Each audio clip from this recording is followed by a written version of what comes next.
Mesdames et messieurs, bonsoir et bienvenue dans ce journal. Vous suivrez la page de l'économie juste après ce journal, mais bien avant, place au sommaire. C'est en présence du vice-ministre de l'Intérieur que les populations du Kasaï et Kasaï central ont fumé les calumets de la paix après de longs conflits survenus dans la cité des Bakwankenga. Les abonnés Canal Plus peuvent faire un ouf de soulagement puisqu'ils vont bénéficier d'une offre 5 étoiles qui donnera la liberté de suivre les 5 meilleurs championnats européens.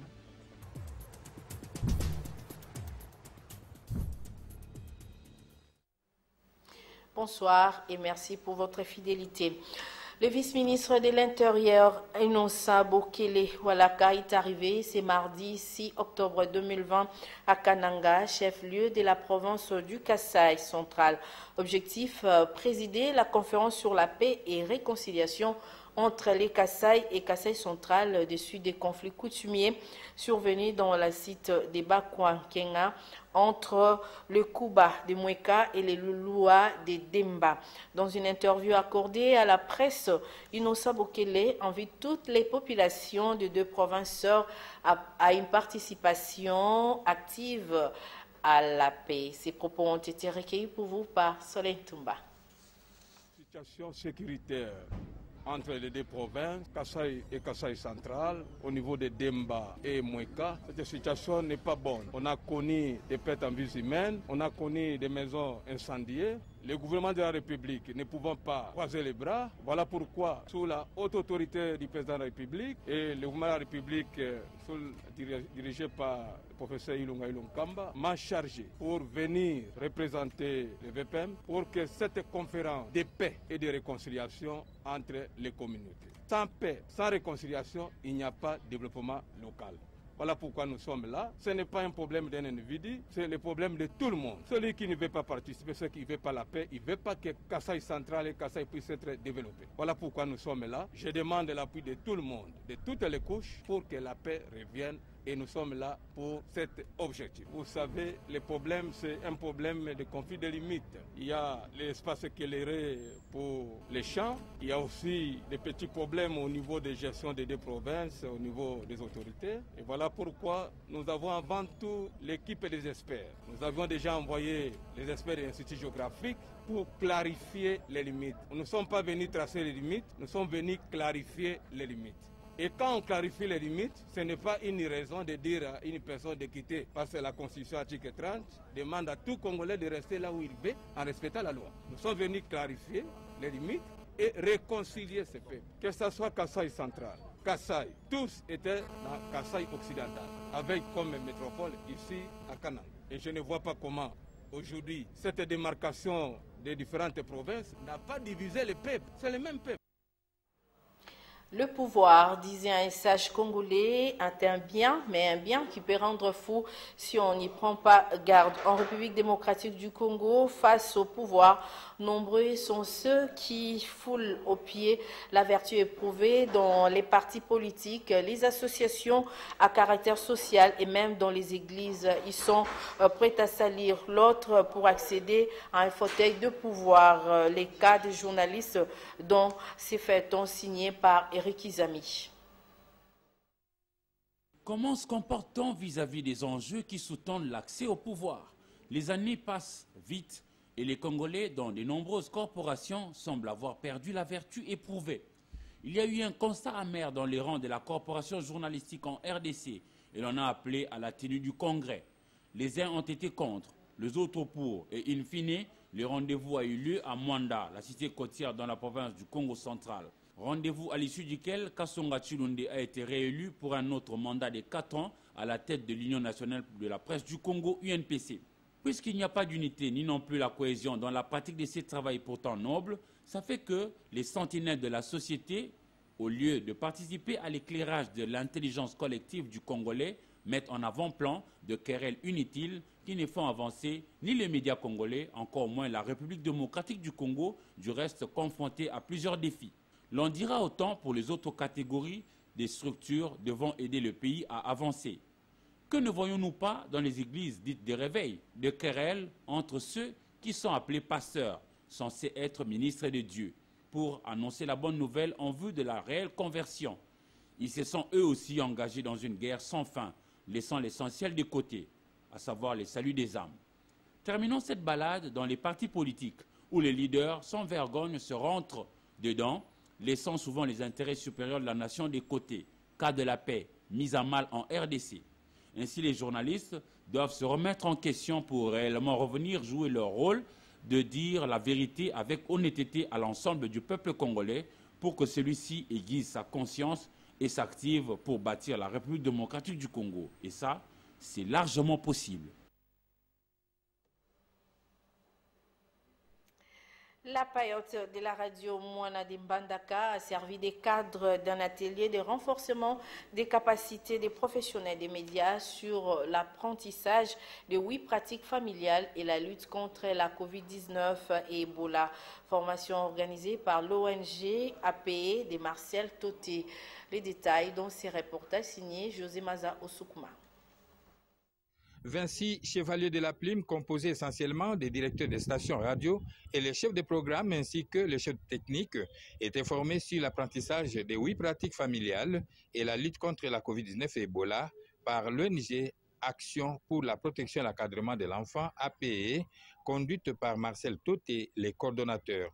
Cet atelier a eu lieu du jeudi 1er au samedi 3 octobre 2020 sous la paillote de la radio Mwana de la ville de Mbandaka, et cela sous l'encadrement et le financement de l'UNICEF. Le facilitateur Antoine Kabinga avait exposé sur l'écriture radio, écriture avec les mots, écriture avec les images et les sons, selon la technique de la pyramide renversée et autres, et pour la première journée. Tandis que le deuxième jour avait accès sur le remplissage des différentes fiches, notamment la fiche signalétique, pour ne citer que ça, et enfin, troisième jour, les conclusions ainsi que la clôture. Les cordons de l'APE, Marcel Toté nous fait l'essentiel de cette session de formation. L'atelier a pris 3 jours et a réuni 26 journalistes en raison de 2 journalistes par radio. Bon, on suppose dans la ville de Mbandaka, il y a 13 radios. C'est pourquoi nous avions pris au moins par radio 2 personnes, le directeur et son technicien. Les journalistes doivent s'engager, à produire et à diffuser les informations, les informations sur le Covid-19. Bonne nouvelle pour les abonnés des Canal+, c'est mardi 6 octobre 2020. Canal+ RDC a lancé une offre 5 étoiles des 5 championnats, 5 chaînes des sports, les chaînes Canal+ Sport dans toutes les formules Canal+. L'annonce a été faite par la directrice générale des Canal+ RDC, Mireille Kabamba, au siège de la direction générale des Canal+ à Gombe. Suivez. Les abonnés Canal+ vont bénéficier d'une offre 5 étoiles des 5 championnats sur les 5 chaînes Canal+ Sport. Et c'est dans toutes les formules Canal+, dans une nouvelle dénomination, une nouvelle numérotation et un nouveau logo. Ainsi, avec le bouquet Access, ils pourront accéder à la chaîne Canal+ Sport 1 sur Canal 11. En s'abonnant au bouquet Évasion, ils auront désormais droit aux chaînes Canal+ Sport 1 et 2. Enfin, avec le bouquet Évasion Plus, ils bénéficieront des chaînes Canal+ Sport 1, 2, 3, 4 et 5. On a le meilleur, en fait, la crème de la crème du championnat européen. Donc on a les 5 championnats majeurs nationaux. On a la Liga, on a l'IPL, donc l'English Premier League, on a la Ligue 1, on a la Série A et on a la Bundesliga qui vient d'arriver depuis le 18 septembre sur nos bouquets. C'était vraiment pour dire en fait qu'on a l'offre la plus complète qui soit. Ça, c'est sur la partie championnat national européen. Et puis, on a toutes les grandes compétitions européennes qui sont aussi dans le bouquet, notamment avec la Champions League, avec l'Euro 2020, avec l'Europa League, avec la Super Coupe en fait, qui est déjà dans le bouquet, et puis aussi toutes les compétitions africaines en fait, que l'on a dans le bouquet. J'en profite aussi pour rappeler aux abonnés que la numérotation des chaînes a changé, ainsi que les noms que l'on donne à nos bouquets sportifs chez Canal. Donc on a Canal Plus Sport qui n'existe plus, mais qui a été remplacé. Donc on a 5 chaînes de sport, donc Canal Plus Sport a été remplacé par Canal Plus Sport 1, Canal Plus Sport 2, Canal Plus Sport 3, Canal Plus Sport 4 et Canal Plus Sport 5, qui tous vont avoir des lignes éditoriales qui sont très spécifiques en fait par chaîne. Outre les chaînes Canal Plus Sport, la télédistribution Canal Plus a ajouté dans sa grille de programmes 3 chaînes thématiques, dont une de la République démocratique du Congo, plus précisément de la province du Lualaba, avec un contenu en swahili. Une autre bonne nouvelle, c'est la série intitulée Hanté, une nouvelle création originale de Canal Plus, tournée en Afrique du Sud, disponible à partir du mois de novembre 2020, a annoncé la directrice générale Canal Plus RDC, Mireille Kabamba. Dans le cadre de la vulgarisation de l'opération Kinshasa-Bopeto, le gouverneur de la ville de Kinshasa, Jean-Tini Ngobila Mbaka, il a initié une série de tournées des églises de la capitale. Il a communié le dimanche dernier, le 4 octobre 2020, avec les fidèles du ministère des combats spirituels à Limete, où il les a invités à s'approprier sa vision visant nettoyer la ville de Kinshasa. Sylvain Kapombobo Sengele pour le compte d'Antena. Les Saintes Écritures ne nous renseignent-elles pas que devant les Très-Hauts, tous genoux fléchissent? Le gouverneur de la ville de Kinshasa l'a compris et a mis en action cette recommandation pour implorer la grâce divine sur la capitale RD congolaise. En bon chrétien pratiquant, Jean-Tini Ngobila est allé le dimanche 4 octobre prêcher Kinshasa-Bopeto à la Cité des Triomphes au ministère des combats spirituels situé à la 17e rue dans la commune de Limete. Faire inculquer les notions de la propriété de la ville dans le mental de chaque fidèle du ministère reste le cheval de bataille de l'autorité urbaine. Pour Ngobila Mbaka, qui s'est apaisanti sur la parole de l'Évangile, précisément au chapitre 14 du livre de Saint Matthieu, il y a un lien entre le spirituel et le physique dont il fonde sa vision, celle de revêtir Kinshasa de sa plus belle robe d'antan. Il était tout à fait normal que je revienne ici. D'abord prier. Et l'occasion faisant les larrons, j'en ai profité pour sensibiliser la population, sensibiliser les fidèles de la CFMC, d'adhérer à notre vision Kinshasa-Bopeto, qui est une vraie révolution des changements de mentalité. Tant qu'on n'aura pas changé cette mentalité issue d'une certaine période épique, issue d'une certaine période, je dirais, sclérosée, on ne pourra pas développer notre ville, on ne pourra pas développer notre pays. Très ému de la visite du premier citoyen de la ville, le numéro 1 du ministère des combats spirituels a promis un soutien indéfectible à la philosophie de Jean-Tini Ngobila. Je tiens à vous rassurer que la Fondation Olinguiwo Show sera avec vous dans ce projet Bopeto et l'expérience que nous avons, je tiens à vous le dire, monsieur le gouverneur, vous n'allez pas être déçus. Donc, dès la semaine prochaine, nous venons vers vous pour réaliser votre projet Bopeto. Comme dans ses habitudes, Jean-Tini Ngobila ne s'y est pas rendu les mains bredouilles. Dans sa gibecière, 4000 masques, des thermoflash, des sacs poubelles de Kin Bopeto, des gants, des désinfectants, des savons liquides et des gros bacs de 160 litres de Kinshasa Bopeto qu'il a remis au chef spirituel de cette église. De l'autre côté des Tchangou, la population de Kimbantseke et celle d'Ndjili se plaignent de mauvaises conditions de vie suite à leur environnement qui vivent non loin de la rivière Tsanga malgré le lancement de l'opération Kinshasa-Bopeto par le gouverneur de la ville de Kinshasa. Plus de détails dans ces reportages de Patrick Borel-Mukendi et Raissa Kitambala. La population habitant le long de la rivière Tsanga, comprise entre la commune de Kimbantseke et celle de Ndjili, se plaignent des mauvaises conditions environnementales de cette rivière où sont déversés des immondices de bouteilles en plastique. C'est malgré le lancement de Kimbopeto par le gouverneur de la ville, Jean-Tini Ngobila. Depuis que le gouverneur de la ville de Kinshasa avait lancé son opération Kinshasa-Bopeto, nous, résidents du quartier 12, précisément dans la rue Coude 2, nous nous sommes imprégnés de la situation pour rendre notre contrée propre. D'abord, la rivière ici était impraticable pendant la saison pluvieuse, mais nous l'avions rendue praticable. La saison des pluies a déjà annoncé ses couleurs. Les pires risquent d'arriver avec des inondations. Nous demandons à l'autorité compétente, et celle qui est notre gouverneur, c'est lui qui est notre autorité. Nous lui demandons d'envoyer ne fût-ce qu'un engin lourd pour faire le tirage de la rivière, ne fût-ce que 2 fois par an.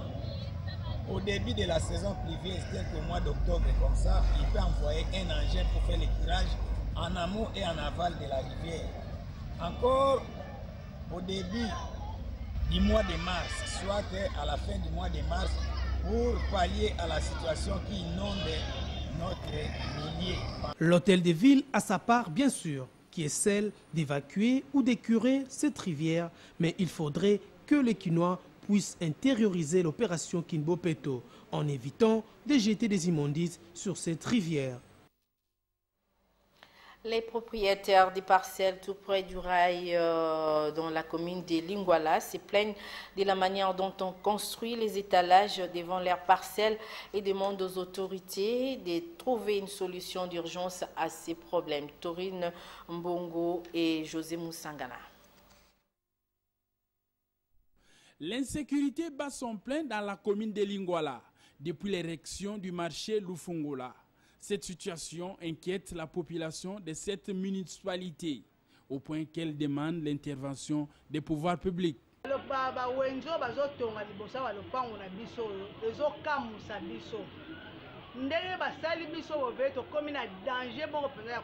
Nous sommes en insécurité car avec cette construction des marchés devant nos parcelles, ça va accroître le gangstérisme urbain, avec les koulouna qui vont commencer à se cacher la nuit. Pourquoi pas réhabiliter carrément les marchés Lufungula là au fond? Les responsables de l'ONATRA et les chefs de l'État sont au courant de notre situation.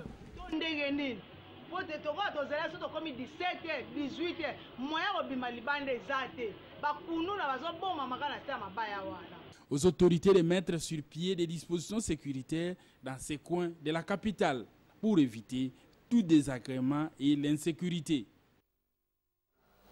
En Bandaka, dans la province de l'Équateur, une marche a été organisée le lundi 5 octobre 2020 par les enseignants qui réclament la paie de leur salaire avant la rentrée scolaire. Une autre marche est prévue pour le lundi 12 octobre, date prévue pour la rentrée des classes dans toute l'étendue de la République démocratique du Congo. José Mazo Soukouma. La célébration de la Journée internationale des enseignants et de l'enseignement sous le thème « Enseignants leaders en temps de crise et façonneurs de l'avenir ». À Mbandaka, une marche pacifique était organisée par les enseignants régis par le Syndicat national des enseignants catholiques, SNECAT, Syndicat national des enseignants protestants, SNEP, la Confédération syndicale des enseignants libres, COSEL, et autres, a été réprimée par la police nationale congolaise de commandement ville ce lundi 5 octobre dans la ville de Mbandaka. Tout a commencé dans la commune de Mbandaka, lorsque les manifestants conduits par M. Marc Célestin Sessakoumou de SNECAT, Nicolas Losangue de COSEL et Jean-Pierre Mboyo de SNEP ont pris la direction des avenues Mobutu, Yassayama, jusque Mbandaka 2 sur l'avenue Itela, Bonsomi, où ils étaient appréhendés par la police nationale congolaise en plein centre-ville, suivi de l'arrestation de Marc Célestin Sessakoumou de SNECAT et Nicolas Losangue de COSEL. Et pourtant, ils avaient informé le maire de la ville de Mbandaka sur l'organisation de cette marche dans leur correspondance numéro 018 du 1er octobre 2020 et dont l'accusé de réception a été effectué à la date du 1er octobre 2020. Ils étaient relâchés après une heure d'audition. Dans les mémorandums lus par Sessakoumou Célestin de l'intersyndicale, les enseignants demandent les paiements de leurs salaires avant la reprise des cours, la dépolitisation du secteur de l'enseignement embrigadés par les députés provinciaux et autres. Il convient de signaler qu'une autre marche est prévue le lundi 12 octobre, le jour même de la rentrée scolaire. Restons toujours en Mbandaka pour vous parler des préparatifs de la rentrée scolaire édition 2020-2021. C'est mardi 6 octobre 2020 en Mbandaka. Le sous-prophète Freddy Mbongo a échangé avec le chef d'établissement Contassé. Encore une fois, José Mazao Soukouma. Donner les dernières instructions avant la rentrée scolaire 2020-2021 a fait l'objet d'une importante rencontre ce mardi 6 octobre à l'Institut Freilo de la ville de Mbandaka. Organisée par le chef de la sous-division de l'EPST Mbandaka 2, le sous-prophète de Freddy Mbongo, cette rencontre qui a regroupé plus de 100 personnes composées des directeurs des écoles primaires, des préfets des écoles secondaires et autres, a eu comme mission de transmettre auprès de ces professionnels de l'éducation les strictes mesures prises pour le bon démarrage de l'année nouvelle. Il s'agit du respect de la date de la rentrée et ce lundi 12 octobre, les ports obligatoires de masques de protection, que les enfants reviennent massivement dès le premier jour car il y aura une session de récupération de 30 jours, l'utilisation des seaux lave-mains et tant d'autres mesures. Toujours dans ces chapitres de la rentrée des classes à Kinshasa, Popo Ziakwao et Patrick Borel-Moukendi se sont rendus dans les différentes écoles pour voir comment est-ce que les écoles se préparent pour la rentrée effective le 12 octobre 2020, édition 2020-2021. C'est déjà le lundi 12 octobre 2020 que les Bleu-Blancs vont reprendre le chemin de l'école pour cette nouvelle édition de l'année 2020-2021. Ici au complexe scolaire Diabena, les préparatifs vont bon train. Le nouveau professeur passe leur test question de relever les niveaux de l'enseignement. Et même les finalistes du secondaire anticipent déjà avec les cours. Exercice copié au complexe scolaire Aiglon à Selembao. Nous devons encadrer convenablement les enfants avec cette nouvelle vie, ces nouvelles conditions. L'objectif, c'est faire mieux. Nous avons commencé par le test de niveau. Après, nous allons former les enseignants. Et vous voyez que cette année, c'est une année, on dirait, spéciale. Cette année, elle est vraiment tout à fait différente par rapport aux autres années. Dieu aidant, tout va aller bien. Même ambiance constatée au complexe scolaire Saint-Joseph de Cuneo à Selembao. Les salles de classe ont été bien nettoyées. Le nouveau banc ont été mis en ordre. Les chefs d'établissement rassurent de bien commencer cette nouvelle année scolaire avec les respects stricts des mesures barrières. On attendait le calendrier scolaire, comme le calendrier est venu. On est en train, comme vous avez vu là-bas, il y a les bancs qui arrivent, il y a les documents des enseignants qu'on est en train de préparer et nous aurons la réunion de la rentrée ce jeudi pour distribuer les documents pédagogiques aux enseignants. Les élèves du complexe scolaire Diabena sont aussi déjà prêts d'aborder cette nouvelle aventure de l'année 2020-2021. Tout se passe déjà assez bien, on s'est déjà très bien préparé. Déjà depuis le confinement, on a beaucoup étudié à la maison. Lorsque nous sommes venus, les professeurs nous ont bien préparés. Malgré les pleurs et les grincements des dents, les parents sont contraints d'envoyer leurs enfants à l'école le 12 octobre, date officielle en RD Congo. Parlons de notre rubrique Actualité vue par les autres. Esther Badi Biabia et Damien Maungu ont tendu leur micro à Thierry Kassongo, directeur des informations à la radio. Selon lui, l'actualité est dominée, entre autres, par la visite du chef de l'État, Félix-Antoine Tshisekedi Tshilombo, à Goma. L'actualité, c'est d'abord la visite du chef de l'État dans l'est du pays, particulièrement donc à Goma, où il est arrivé, contrairement aux rumeurs qui circulaient dans les réseaux sociaux sous prétexte qu'il y a des jeunes, la population ne veut pas donc de sa présence. Nous avons constaté qu'il a été bien reçu et puis la population réclamait à travers de calicots, de pancartes, la libération sans condition de Vital Kamerhe, qui est son directeur de cabinet. Et le chef de l'État ne s'est pas prononcé. Une autre information qui fraye l'actualité, c'est d'abord la situation qui se passe dans le Congo central. Depuis 2 jours, le président de cette chambre a envoyé des ajusteurs qui ont fermé toutes les portes, les entrées de la salle de plénière et même des bureaux. Donc les ajusteurs ont agi en violation de la loi. Donc on ne peut pas envoyer les ajusteurs dans une chambre. Et le ministre de l'Intérieur, je l'ai suivi, il demande à ce qu'on puisse vite enlever donc des soudures et permettre aux députés d'organiser la plénière qui était prévue pour aujourd'hui. Une autre information, c'est ce qui se passe à Mwanda avec tous les journalistes. Il y a eu vote, on fait encore confiance à Kassongo Chilunde, mais les autres journalistes qui ne sont pas pour la manière dont les choses se sont déroulées demandent à ce que l'on puisse refaire les choses autrement. Place à présent à nos partenaires de la Voix de l'Amérique.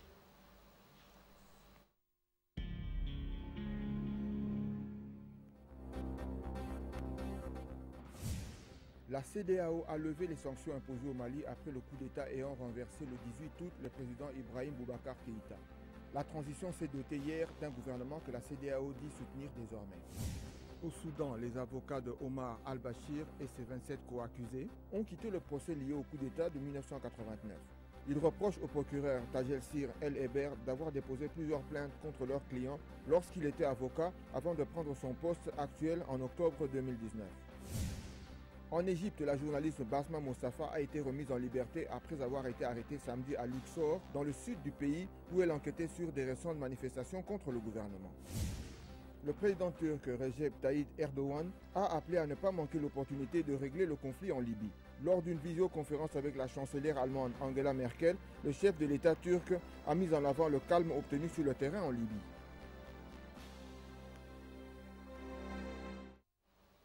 Complétons l'actualité par du journaux Paris ce mardi 6 octobre 2020 dans une sélection et un commentaire de Paulida Portengaziami.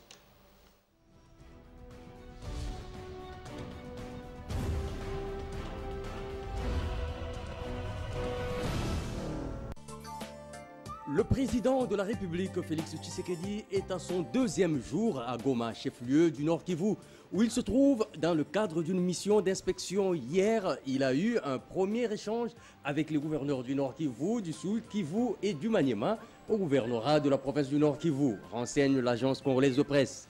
Selon le service de communication de la présidence de la République, poursuit-elle, son agenda de travail prévoit une série de rencontres avec les représentants des forces vives locales, les responsables des services de sécurité ainsi que des notabilités. La source fait également état de la tenue ce mardi du mini-sommet quadripartite entre la RDC, l'Ouganda, le Rwanda et le Burundi. Vraie thématique revient aussi sur l'arrivée de Félix Tshisekedi à Goma pour signaler le raz-de-marée de la plateforme AFDC et alliés de Modeste Bahati à l'aéroport international de Goma. Un raz-de-marée que l'hebdomadaire considère comme un message on ne peut plus clair quant au rapprochement Modeste Bahati-Félix Tshisekedi. Bahati abat ainsi ses cartes et le journal parle déjà de divorce à petit feu. Cependant, se demande-t-il, l'FDC est alliée évincera-t-elle l'UNC de Caméré au sein de la coalition au pouvoir?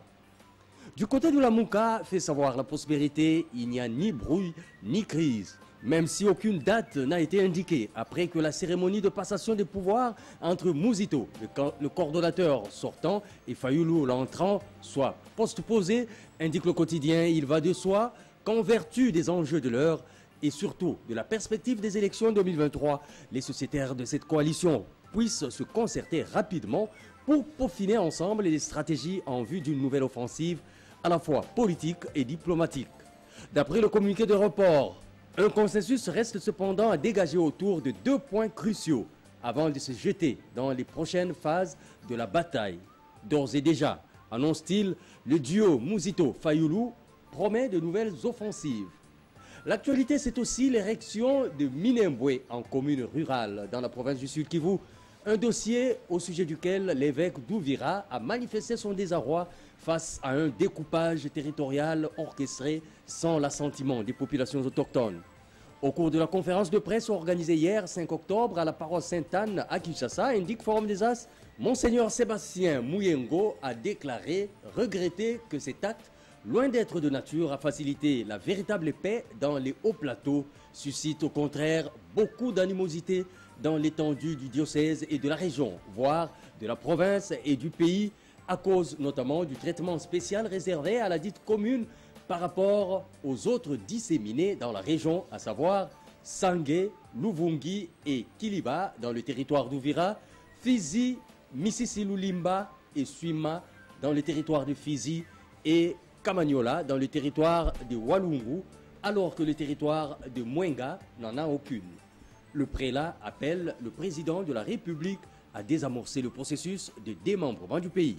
Bonsoir.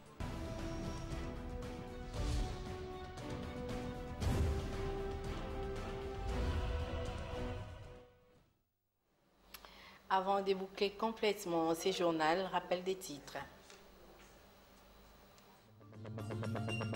C'est en présence du vice-ministre de l'Intérieur que les populations du Kasaï et Kasaï central ont fumé les calumets de la paix après de longs conflits survenus dans la cité des Bas-Kwankenga.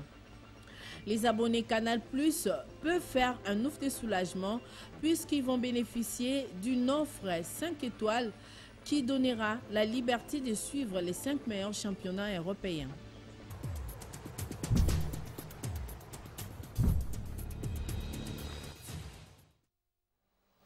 Patrick Borel-Moukenzi a coordonné ce journal assisté par José Moussangana. Merci à vous tous qui nous avez suivis.